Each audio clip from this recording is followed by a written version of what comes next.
शुभकामनाएं।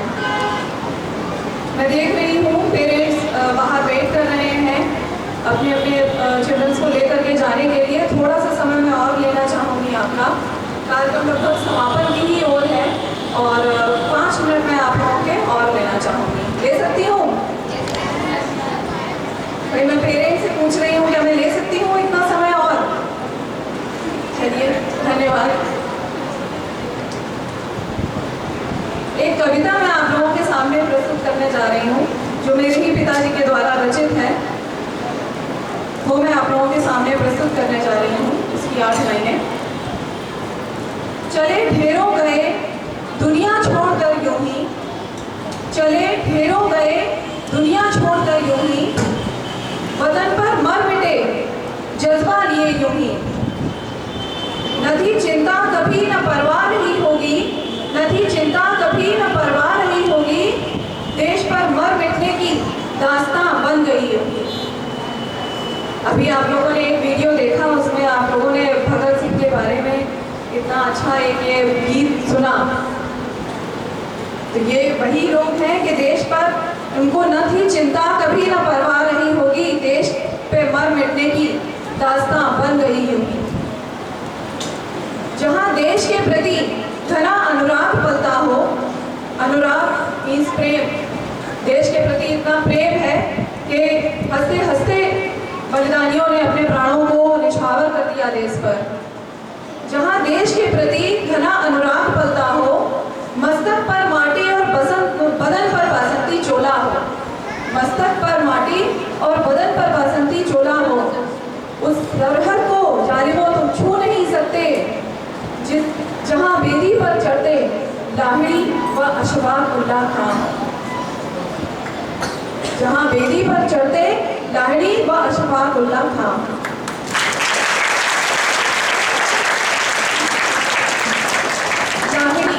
लाहिड़ी जी का नाम सुना है किसी ने? टीचर्स या बच्चों की मैं बात कर रही हूँ। इनका पूरा नाम कोई जानता हो? लाहिड़ी जी, मैं बताती हूँ। लाहिड़ी जी, इनका पूरा नाम है राजेंद्र नाथ लाहिड़ी। उत्तर प्रदेश के गोंडा, मुख्य बातें जो इनके जीवन की रही हैं वो मैं कुछ एक प्रकरण है वो मैं आप लोगों के सामने प्रस्तुत करूंगी और शीघ्र अपनी बात को खत्म करूंगी।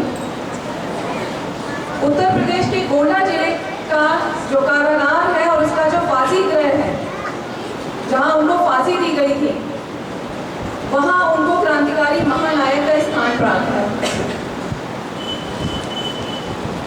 उस जिले के उस कारागार के फांसी गृह में उनकी प्रतिमा एक स्थापित है, जहां पर 17 दिसंबर को उनको फांसी दी गई थी।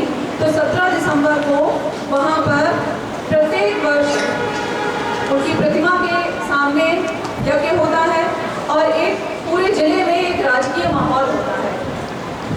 सभी स्कूल्स, कॉलेजेस या जो प्रशासनिक जो ऑफिसेज हैं, वहाँ सभी जगह पर सांस्कृतिक कार्यक्रम होते हैं और मेन केंद्र बिंदु जो होता है वो वहाँ का फांसी घर होता है। उस जो जेल है वहाँ का फांसी घर होता है। जिस दिन एक प्रकरण है उनका, जिस दिन उन्हें फांसी दी जानी थी, उस दिन का सुबह सुबह वो व्यायाम कर रहे थे लाहिड़ी जी। अब आप लोगों के दिमाग में आ रहा होगा कि सुबह सुबह व्यायाम कर रहे थे और उन्हें कुछ ही पलों बाद तो उन्हें फांसी दी जानी थी। और व्यायाम हम क्यों करते हैं? क्यों करते हैं? अपने शरीर को स्वस्थ बनाने के लिए। तो फिर उन्हें तो यही पल फांसी दी जानी थी। जब उन्हें व्यायाम करते देखा तो जेलर ने उनसे कारण पूछा कि आप व्यायाम क्यों कर रहे हैं सुबह सुबह? तब उनका जवाब था, मैं हिंदू हूँ और मैं पुनर्जन्म में विश्वास रखता हूँ। मैं चाहता हूँ कि मैं अगले जन्म में भी स्वस्थ रहूँ ताकि मैं अपने अधूरे कामों को पूरा करूँ और अपने देश को स्वतंत्र करा सकूँ। और फिर आज तो मेरे लिए ये बहुत ही गौरवशाली दिन है कि आज मेरा अंतिम दिन है और मैं पुनर्जन्म लेने जा रहा हूँ। तो मैं अगले जन्म में भी स्वस्थ शरीर के साथ, स्वस्थ मन के साथ जन्म लूँ। तो आज मैं अपना नियम कैसे तोड़ सकता हूँ? फांसी घर में जहाँ उनकी प्रतिमा है वहाँ एक शिलापट पर अंकित है कि मैं मरने नहीं जा रहा हूँ, अभी तो भारत को स्वतंत्र कराने के लिए पुनर्जन्म लेने जा रहा हूँ। ऐसा गौरवशाली इतिहास रहा है हमारे इन बलिदानियों का। क्या आप लोगों के दिमाग में ये बात नहीं आ रही है कि इनको फांसी दी क्यों गई? फांसी क्यों दी गई इनको? क्या किसी के मन में है क्या इन्होंने ऐसा क्या किया था? स्वतंत्रता आंदोलन को आगे बढ़ाने के लिए धन की आवश्यकता थी, और धन कहाँ से मिले? ब्रिटिश सरकार है, कुछ कर ही नहीं सकते हैं उसमें। और ब्रिटिश सरकार क्या कर रही थी? हम ही लोगों का धन हम ही लोगों से लूट करके अपने खजाने भर रही थी। तो इसलिए क्रांतिकारियों की एक सामूहिक बैठक हुई और इस बैठक में ये डिसाइड हुआ, एक निर्णय लिया गया कि काकोरी नामक जगह पर हम ट्रेन को लूटेंगे और वहाँ जो सरकारी खजाना है उसको लूटेंगे और उसका प्रयोग हम स्वतंत्रता आंदोलन को आगे बढ़ाने में करेंगे। और यही हुआ। मुख्य भूमिका जो थी वो राजेंद्र नाथ लाहिड़ी जी की थी। उन्होंने ही ट्रेन में चेन खींची, ट्रेन को रुकवाया और उनके साथियों ने उस खजाने को लूटा। बाद में काकोरी कांड उनकी गिरफ्तारी हुई ब्रिटिश सरकार के द्वारा और काकोरी कांड के नाम से उन पर एक मुकदमा दायर किया गया और बाद में इसी के तहत उनको फांसी की सजा सुनाई गई, जिसमें 4 लोग थे। मुख्य भूमिका में थे राजेंद्र नाथ लाहिड़ी जी, अशफाक उल्लाह खां जी, राम प्रसाद बिस्मिल जी, इनके घर पर तो बैठक ही हुई थी, और चौथे थे ठाकुर रोशन सिंह। इन चारों लोगों को फांसी दी गई, जिसमें लाहिड़ी जी को फांसी का दिन जो था वो एक ही डिसाइड हुआ था, लेकिन लाहिड़ी जी को 2 दिन पहले 17 दिसंबर को फांसी दी गई। ऐसे हंसते हंसते और बड़े ही उत्साह से, बड़े आराम से जो बलिदानी थे उन्होंने अपने प्राणों को निछावर कर दिया हमारे देश के लिए। तभी आज हम यहाँ स्वतंत्र बैठे हैं और आज़ादी का अमृत महोत्सव एक साथ मिल करके मना रहे हैं, है कि नहीं ऐसा? आज़ादी के अमृत महोत्सव ये संस्कृति मंत्रालय द्वारा ही ये निर्णय लिया गया कि हम 75वें वर्ष को आज़ादी के अमृत महोत्सव के रूप में मनाएंगे। और उसी के अंतर्गत हमारा आज का भी कार्यक्रम आता है और हर घर में जो हम लोगों ने तिरंगे लगाए हैं वो भी उसी कैंपेन के अंतर्गत आता है। और सभी ने आज के प्रोग्राम में बहुत अच्छे से पार्टिसिपेट किया। मैं सबसे पहले तो उन स्टूडेंट्स के बारे में बोलूँगी जिन्होंने इतने अच्छे डांस परफॉर्मेंस दिए, जिन्होंने इतने अच्छे स्पीच तैयार किया, राष्ट्रपति महोदया जी के बारे में जानकारी दी आप लोगों को,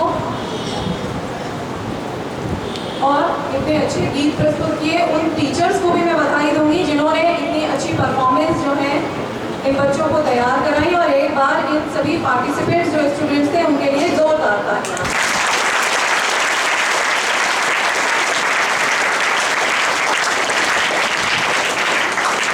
हमारे विद्यालय के और सभी शिक्षकगण जो व्यवस्था में लगे रहे, जिन्होंने इतना अच्छा अरेंजमेंट किया यहाँ पर, चाहे वो डेकोरेशन रही हो, चाहे आप लोगों को व्यवस्थित रूप से बैठाना रहा हो, चाहे अभी आप लोगों को स्वीट्स डिस्ट्रीब्यूशन होगा वो रहा हो, सभी की बहुत अच्छे से व्यवस्था की। और कर्मचारी वर्ग जिन्होंने उनका सहयोग किया, मैं उन सबको भी एक बार कॉन्ग्रेचुलेट करती हूँ और एक बार उनके लिए भी जोरदार तालियां।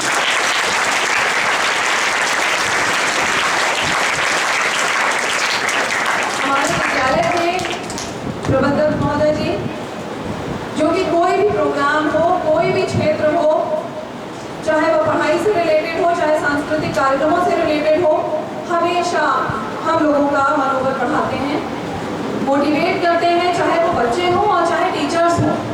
तो ये भी हम लोगों के लिए बड़ी सौभाग्य की बात है कि हम लोग ऐसे विद्यालय में कार्यरत हैं या आप सभी बच्चे ऐसे विद्यालय में पढ़ रहे हैं जहाँ पर विद्यालय के प्रबंधक हमेशा हम लोगों के साथ में खड़े हैं। उनका आशीर्वाद हम लोगों के साथ हमेशा रहता है और समय समय पर जो इतनी महत्वपूर्ण जानकारियाँ आप हम लोगों को देते हैं, और आज भी जो आपने जानकारियाँ दी वो कुछ बच्चों को, मेरे ख्याल से ज़्यादातर बच्चों को नहीं पता थी, और टीचर्स में भी कुछ को पता थी, कुछ को नहीं पता थी। तो उसके लिए भी सर आपका बहुत बहुत आभार और बहुत बहुत अभिनंदन आपका करती हूँ। मैं यही आशा करती हूँ कि आप निरंतर हम लोगों को मार्गदर्शित करते रहेंगे, और आपका बहुत बहुत आभार। हमारे कार्यक्रम की संचालिका अपर्णा जी, जिन्होंने आज कुशल संचालन करके इस कार्यक्रम को सफल बनाया, मैं आपका भी आभार व्यक्त करती हूँ। अभी तक हमारे विद्यालय के लिए नई हैं, लेकिन आपने कुशल संचालन करके हमारे विद्यालय को, ये कार्यक्रम को आपने सफल बनाया, इसके लिए बहुत बहुत आपका आभार।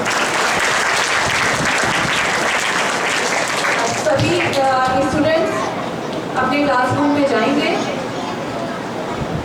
शूज पहनेंगे और गेट नंबर 1 से 1 बाय 1 करके निकलेंगे। और सभी पेरेंट्स से मैं रिक्वेस्ट करती हूँ कि आप प्लीज़ गेट नंबर 1 पर आ जाएं और वहाँ से अपने बच्चों को रिसीव कर लें। धन्यवाद।